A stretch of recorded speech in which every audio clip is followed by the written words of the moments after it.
50,000। अगर मांगता है तो बोल, पैसा तेरे को पहले मिलेगा। काम में जान का जोखिम है और भागने का कोई चांस नहीं। अगर तुझे पुलिस पकड़ लेगी तो उम्र कैद होगी या फिर पुलिस सीधे गोली भी मार सकती है। ये वो दौर था जब 1 रुपए की कीमत भी हुआ करती थी। चवन्नी और अठन्नी अपनी कीमत पर इतराकर मार्केट में दौड़ लगाती थी। लेकिन एक आम इंसान उस दौर में भी महंगाई से परेशान रहा करता था। कभी कभी तो उस व्यक्ति को चवन्नी की कमी भी रुला देती थी। ऐसे में अगर किसी को सीधे सीधे 50,000 का ऑफर मिल जाए तो उसके लिए सोचने समझने की गुंजाइश बहुत कम बच जाती है। लेकिन फिर भी वो सोच रहा था, क्योंकि वो कोई पेशेवर क्रिमिनल नहीं था, बल्कि ऑटो चलाकर अपना घर और परिवार पालने वाला व्यक्ति था। फिर उसके सामने उस व्यक्ति का नाम लिया गया जिसकी उसे सुपारी दी जानी थी। नाम सुनकर उसने तत्काल हां कह दिया, क्योंकि जो नाम उसके सामने लिया गया था उस नाम से उसे खासे खुन्नस भी थी, क्योंकि वो ऑटो चलाकर एक एक पैसा जमा करता था और कुछ गुंडे इस नाम की आड़ में उससे हर हफ्ते 10 रुपए छीन कर ले जाते थे। बात केवल 10 रुपए तक सीमित होती तो शायद वो सह लेता, लेकिन अब गुंडे उसके घर तक पहुंचने लगे और उसकी बहन के साथ छेड़छाड़ करने लगे। ये सोचकर उसका खून खौल उठता था। उसने फौरन हाँ कह दी और 50,000 रुपए अपने घर वालों को पहुंचा दिए। अब वो तैयारी करने लगा था उस काम की जिसके लिए उसने पैसे लिए थे। आखिर कौन था वो व्यक्ति और उसकी अपने शिकार से क्या दुश्मनी थी? अंडरवर्ल्ड के रक्त रंजित इतिहास में अब कौन सा नया अध्याय जुड़ने वाला था, जानेंगे हम आज के इस वीडियो में। राजन महादेव नायर को बड़ा राजन के नाम से भी जाना जाता था। दक्षिण भारत के मलयालम कल्चर को बिलोंग करने वाला राजन महादेव नायर साल 1952 में त्रिशूर में पैदा हुआ। बचपन में पारिवारिक हालात बहुत अच्छे नहीं थे, इसीलिए इसका थोड़ा बहुत झुकाव अपराध की तरफ भी था। मुंबई में विक्रोली के इलाके में छोटा राजन पूर्व सदाशिव निकलचे के साथ मिलकर ये टिकट ब्लैक करने का काम करता था। 1970 से 1985 के बीच में बड़ा राजन ने अपना खुद का एक गैंग बनाया। छोटा राजन उस गैंग का नंबर 2 था। छोटा राजन बड़े राजन के बीच की दोस्ती काफी गहरी थी। इस दोस्ती को छोटा राजन ने बड़े राजन की मौत के बाद भी निभाया। बड़ा राजन अक्सर जमीन संबंधी विवादों को निपटाने का काम करता था और बड़ी और मशहूर हस्तियों को सुरक्षा देता था। मुंबई अंडरवर्ल्ड में जब माटुंगा के इलाके में वरदा राजन मुरलियार की आपराधिक सत्ता चली गई तो उसके बाद उस विरासत को बड़ा राजन ने ही संभाला और इसमें उसका साथ छोटा राजन ने दिया। उस दौर में वरदा राजन मुदलियार तस्करी का धंधा करता था।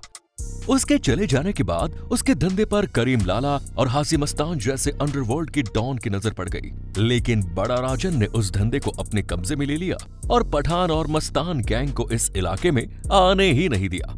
आगे चलकर बड़ा राजन ने चैम्बूर से लेकर घाटकोपर के इलाके पर अपना प्रभाव बना लिया।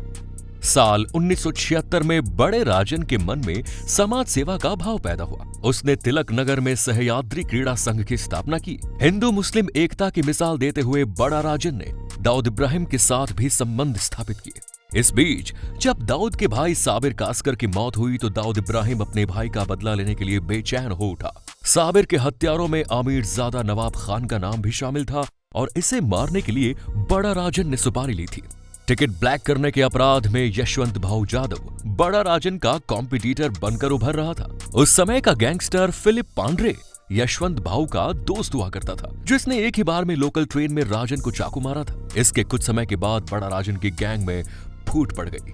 उसकी गैंग के कुछ लोग इकट्ठा हुए, जिनमें डोमिनिक, बड़ा थम्बी, अशोक कुंटे, पार्लिया कमलारकर, संजीव भोंसले और यदा बाला यशवंत भाऊ से जाकर मिल गए। ये पहले बड़ा राजन के साथ ही काम करते थे। इस बात से बड़ा राजन को काफी गुस्सा आया और वो डोमिनिक को सबक सिखाने के लिए ओडियन सिनेमा हॉल में पहुंच गया।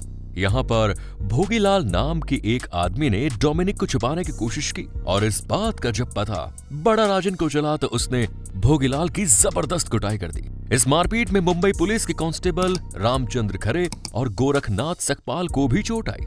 इसके बाद इन दोनों गैंग में फाइट होने लगी और इस गैंग वॉर में 7 लोग मारे गए। जब बात हद से ज्यादा बढ़ गई तो बड़ा राजन ने इस बात की शिकायत वरदा राजन मुदलियार से कर दी और जब वो बीच में आया तो यशवंत डर के मारे पीछे हट गया।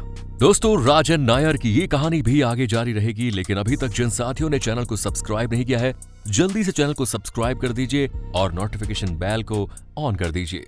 लेकिन बड़ा राजन को सबक सिखाने का उसने अपने इरादा नहीं छोड़ा और यहीं से इस कहानी में अब्दुल कुंजू की एंट्री होती है। बड़ा राजन के लिए एक विलेन के रूप में। कुछ समय पहले चेंबूर के इलाके में एक लड़की टाइपिस्ट का काम किया करती थी। अब्दुल कुंजू के आदमी उस लड़की को परेशान कर रहे थे। ये बात जब बड़ा राजन को पता चली तो उसने उन आदमियों की तरीके से पिटाई कर दी। यहाँ से अब्दुल कुंजू और बड़ा राजन की दुश्मनी हो गई। दरअसल बड़ा राजन की जिंदगी में अब्दुल कुंजू ने जो घाव दिया वो कभी भर नहीं पाया। बड़ा राजन को लेकर एक बात ये भी सामने आती है कि एक वक्त था जब बड़ा राजन दर्जी का काम करता था। उस समय उसकी एक गर्लफ्रेंड होती थी। बड़ा राजन की कमाई काफी कम थी, लेकिन उसकी गर्लफ्रेंड काफी डिमांडिंग थी। उसने बड़ा राजन के सामने एक महंगे टाइपराइटर की डिमांड रखी। अपनी गर्लफ्रेंड की डिमांड को पूरा करने के लिए बड़ा राजन ने महंगे टाइपराइटर की चोरी की। इसके पहले भी वो अपनी गर्लफ्रेंड की डिमांड को पूरा करने के लिए छोटी मोटी चोरियां करता था, लेकिन पकड़ा नहीं जाता था। लेकिन इस बार वो पकड़ा गया और चोरी के जोर में 3 साल के लिए जेल चला गया। जब जेल से निकलकर सामने आया तो उसने छोटा मोटा गैंग बनाया और उस गैंग का नाम गोल्डन गैंग रखा। 1970 के बाद गोल्डन गैंग का नाम पड़ा राजन गैंग। बड़ा राजन ने अपना धंधा मुंबई के चेंबूर से शुरू किया, जिसमें वो पैसे लेकर लोगों को जमीन पर कब्जा दिलाया करता था, जबरन वसूली करता था, तस्करी के साथ साथ फिल्मों के टिकट को ब्लैक करता था और ये सारे काम वो अपने लोगों के साथ मिलकर करता था। साल 1979 में बड़ा राजन की गैंग में राजेंद्र सदाशिव निखलजे की एंट्री हुई, जिसे आगे चलकर छोटा राजन के नाम से जाना गया। वो विक्रोली इलाके में टिकट ब्लैक करने का काम करता था। इसी साल मुंबई ने आपातकाल हटाने के बाद उन लोगों पर शिकंजा कसना शुरू किया जो गैर कानूनी धंधा करते थे और पुलिस की इसी कार्रवाई के दौरान टिकट ब्लैक करने वालों पर भी डंडे बरसे। एक दिन सिनेमा हॉल के बाहर जब पुलिस टिकट ब्लैक करने वालों को पकड़ रही थी तो बदमाश पुलिस से भिड़ गए और पुलिस ने लाठीचार्ज कर दिया। राजेंद्र सदाशिव निखलजे को पुलिस की लाठी पसंद नहीं आई और उसने एक पुलिस वाले से उसी की लाठी से उसकी तरीके से पिटाई कर दी। उसने उस पुलिस वाले को कुछ इस तरीके से पीटा कि वो तमाशा बन गया। आगे चलकर राजेंद्र निखलजे को पुलिस पकड़ कर ले गई, लेकिन आगे जाकर वो छूट गया। लेकिन उसका नाम अंडरवर्ल्ड की दुनिया में फैल गया और वो बड़ा राजन के कहने पर दाऊद इब्राहिम के लिए भी काम करने लगा। आगे चलकर बड़ा राजन ने ही अपनी गैंग की कमान राजेंद्र निखलजे को दी और उसने ही उसे छोटा राजन का नाम दिया। इसके बाद इन दोनों ने पूरी मुंबई पर अपने आपराधिक कारनामों का सिक्का चलाना शुरू किया। नशीले पदार्थों और सोने की तस्करी से उन्होंने काफी पैसा कमाया। वहीं बड़ा राजन के इशारे पर बिल्डरों से फिरौती वसूलने, जमीन के विवाद में पैसा बनाने के अलावा दूसरे भी काम करके ये लोग पैसे कमाते थे। 1980 के अंतिम समय में बड़ा राजन ने अब्दुल कुंजू नाम के एक अपराधी को अपनी गैंग में जगह दी, लेकिन इस अब्दुल कुंजू ने अपने बॉस की प्रेमिका से ईलू ईलू का खेल शुरू किया और आगे चलकर वो अपने बॉस की प्रेमिका को लेकर भाग गया और उससे शादी कर ली। इसके बाद दोनों के बीच जानलेवा दुश्मनी शुरू हो गई। बड़ा राजन ने अब्दुल कुंजू को कई बार मारने की कोशिश की, लेकिन वो सफल नहीं हो पाया। ये तो हम आपको पहले ही बता चुके हैं कि दाऊद इब्राहिम से दोस्ती निभाने के फेर में बड़ा राजन ने पठान गैंग से दुश्मनी मोल ली थी। उसने साबिर कास्कर के मौत में शामिल रहे आमिरजादा नवाब खान को मौत के घाट उतार दिया और यही वजह थी कि पठान गैंग हर कीमत पर बड़ा राजन को मारकर अपना बदला पूरा करना चाहती थी। लेकिन इस मामले में वो लोग खुद इन्वॉल्व नहीं होना चाहते थे, इसीलिए उन्होंने एक आउटसाइडर को तलाशना शुरू किया और उनकी तलाश पूरी हुई अब्दुल कुंजू के ऊपर। अब्दुल कुंजू पहले से ही बड़ा राजन के साथ दुश्मनी रखता था और अब उससे अपनी दुश्मनी को निभाने के लिए पैसे भी मिल रहे थे, इसलिए उसने इस काम के लिए हाँ कह दिया। लेकिन काम काफी खतरनाक था, क्योंकि उस समय बड़ा राजन पुलिस की कस्टडी में था, जेल से पेशी पर आया जाया करता था और ऐसी कंडीशन में पुलिस की मौजूदगी में ही उसे मारने का प्लान बनाना था। अब्दुल कुंजू को एक ऐसे व्यक्ति की तलाश थी जो उसके इस काम को अपनी जान पर खेलकर अंजाम दे सके। अब्दुल कुंजू से आलमजेब के आदमियों ने संपर्क किया और उसे नाना चौक पर आकर मिलने के लिए कहा। अब्दुल कुंजू जब मिलने के लिए पहुंचा तो उसे ये पता चला कि उसे राजन नायर को मारने के लिए पैसे मिलने वाले हैं, तो उसे लगा कि उसकी मन की मुराद पूरी हो रही है। अब्दुल कुंजू जानता था कि पठान गैंग के आमिरजादा नवाब खान को कोर्ट रूम में मारा गया था, इसीलिए उसने आलमजेब से कहा कि हम राजा नायर को भी कोर्ट रूम में ही मारेंगे और ठीक वैसे ही मारेंगे जैसे कि उसने आपके भाई को मारा था। साथ ही अब्दुल कुंजू ने यह भी कहा कि इसी काम के लिए किसी प्रोफेशनल किलर को हायर करने का मतलब है उसकी जान को जोखिम में डालना, क्योंकि जो भी इस काम को करेगा उसका पकड़ा जाना या फिर पुलिस की गोली से मारा जाना बिल्कुल तय है। इसके लिए किसी ऐसे व्यक्ति की जरूरत थी जो अंडरवर्ल्ड की दुनिया से अलग हो, लेकिन जरूरतमंद और परेशान। फाइनली अब्दुल कुंजू ने बड़ा राजन को मारने की सुपारी ले ही ली। बड़ा राजन को पुलिस कस्टडी में जान से मारने के लिए एक दिलेर नौजवान की जरूरत थी और अब्दुल कुंजू ने घाटकोपर इलाके के लिए चंद्रशेखर सफालिका को चुना। चंद्रशेखर सफालिका मुंबई में ऑटो चलाता था। घाटकोपर इलाके में बड़ा राजन की दादागिरी चलती थी और बड़ा राजन की गैंग के लोग इस ऑटो ड्राइवर से हर महीने 10 रुपए हफ्ता वसूली के तौर पर लेते थे। इससे तो वो परेशान था ही, लेकिन इसके अलावा ये बात भी उसे परेशान कर रही थी कि बड़ा राजन की गैंग का एक आदमी उसकी छोटी बहन के पीछे हाथ धोकर पड़ा था। वो अक्सर उसकी बहन के साथ गंदी हरकतें करता था। अब्दुल कुंजू ने चंद्रशेखर सफालिका के सामने इस काम को करने के बदले 50,000 का ऑफर रखा। 50,000 उस ऑटो ड्राइवर के लिए बहुत बड़ी रकम थी। इतने पैसे से वो अपने लिए कम से कम 2 या 3 ऑटो खरीद सकता था। अपने परिवार का लंबे समय तक खर्चा चला सकता था। वो जानता था कि इस काम के बाद या तो वो मारा जाएगा या फिर वो पकड़ा जाएगा। दोनों ही कंडीशन में ये पैसा उसके परिवार के काम आएगा और इसके साथ ही राजन नायर जैसा उसका दुश्मन भी उसी के हाथों मारा जाएगा।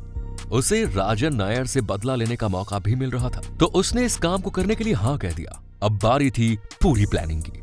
अब इस काम को किस तरीके से करना है, इस बात की प्लानिंग पर काम होने लगा। आपको बता दें कि आमिरजादा की मौत की ठीक 24 दिन बाद राजन नायर को ठिकाने लगाने की डेट डिसाइड हो गई। 30 सितंबर 1983 को राजन नायर की मुंबई की एक कोर्ट में पेशी थी। पुलिस उसे पेशी के लिए ले जाने वाली थी। ये पेशी एक्सप्लेनेट कोर्ट में थी। मुंबई के आजाद मैदान प्रेमिसेस में मौजूद ये कोर्ट उस दिन काफी गहमा गहमी से भरा था। पिछली बार पुलिस सिक्योरिटी से भरी हुई कोर्ट में ही अपराधियों ने आमिरजादा को गोलियों से भून दिया था, तो पुलिस इस बात को ध्यान में रखते हुए सिक्योरिटी पर विशेष फोकस कर रही थी। हर आने जाने वाले की चेकिंग चल रही थी। वो अपनी तरफ से किसी भी तरह की चूक नहीं करना चाहती थी, क्योंकि पिछली बार कोर्ट परिसर में जो घटना घटी उसकी वजह से पुलिस की काफी किरकिरी हो चुकी थी।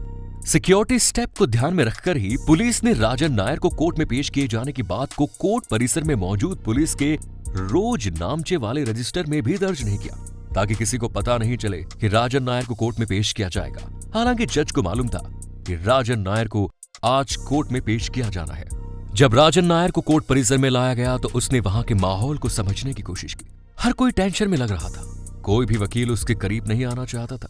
पुलिस वाले इतने अलर्ट थे कि उनके हाथ अपनी वर्दी के हॉलस्टोर में जमे हुए थे, ताकि किसी भी समय वो उसमें से बंदूक निकालकर वो सिचुएशन का सामना कर सके। राजन नायर खुद भी अपने आप को टूटा हुआ और बेबस महसूस कर रहा था। आमतौर पर वो एक डेयरिंग बाज इंसान था और किसी भी सिचुएशन में डर को अपने ऊपर हावी नहीं होने देता था, लेकिन यहाँ प्रॉपर पुलिस सिक्योरिटी होने के बावजूद भी उसे इस बात का डर था कि कहीं कोई उसका गेम ना बजा दे। हालांकि बड़ा राजन की पेशी हो गई, पर कोई भी घटना नहीं घटी। अब तो पुलिस उसे लेकर वापस जाने की तैयारी कर रही थी। कोर्ट रूम से निकलकर पुलिस कोर्ट के बाहर जाने वाले गेट की तरफ बढ़ रही थी। पुलिस की गाड़ी भी अपनी जगह पूरी तरह से तैयार थी, जो राजन नायर को दोबारा जेल में ले जाकर छोड़ देती। सब कुछ सामान्य था। वहां कोई भी संदिग्ध व्यक्ति नजर नहीं आ रहा था। ज्यादातर पुलिस वाले और वकील मौजूद थे। पुलिस वालों की वर्दी के अलावा वहां पर एक और वर्दीधारी था जो नेवी की ड्रेस पहने हुआ था। उसकी नेम प्लेट पर लिखा हुआ था SS बिलाई। लेकिन आपको बता दें कि असल में यही उस दिन राजन नायर के लिए यमदूत बनकर आया। वो कोई और नहीं था बल्कि वही ऑटो ड्राइवर चंद्रशेखर सफालिका था, जो राजा नायर को मारने के लिए सही मौके की तलाश कर रहा था। इसके साथ ही वो अपने भीतर बंदूक निकालकर राजन नायर के ऊपर फायर करने का हौसला भी तैयार कर रहा था। ये एक रियल लाइफ इंसिडेंट होने वाला था, जहां एक आम इंसान मुंबई के जाने माने डॉन को मौत के घाट उतारने वाला था। इस रियल लाइफ सीन को राहुल रावेल ने अपनी फिल्म अर्जुन में जैसे का तैसा ही फिल्माया। आपको बता दें कि इस फिल्म में लीड रोल सनी देओल ने प्ले किया था। तभी चंद्रशेखर सफालिका ने देखा कि पुलिस से घिरा हुआ राजन नायर आ रहा है।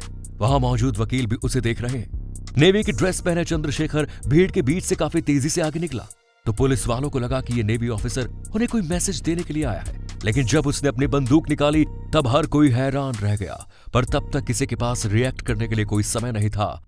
राजा नायर भी हैरानी से उस ऑफिसर को देख रहा था। उसे समझ में नहीं आ रहा था कि ये नेवी ऑफिसर उसे क्यों मारना चाहता है। उस ऑफिसर ने अपनी बंदूक से 4 गोलियां चलाई और काफी नजदीक से राजन नायर को ठोक दिया। राजन नायर के माथे, छाती, गर्दन और चेहरे पर लगी 4 गोलियां उसके बदन से खून बहा ले गई। राजा नायर की स्पॉट पर ही मौत हो गई। हर कोई फ्रीज हो गया। लेकिन चंद्रशेखर को यह समझ में नहीं आया कि अब क्या किया जाए। उसने अपनी बंदूक एक तरफ गिरा दी और पुलिस ने उसे अरेस्ट कर लिया। आगे चलकर छोटा राजन ने दाऊद इब्राहिम की मदद से अब्दुल कुंजू को मार गिराया और अपने उस्ताद की मौत का बदला लिया। तो दोस्तों, आज की वीडियो में इतना ही। वीडियो पसंद आए तो लाइक करें, शेयर करें, चैनल को सब्सक्राइब जरूर करें और मिलते हैं नेक्स्ट वीडियो में। धन्यवाद।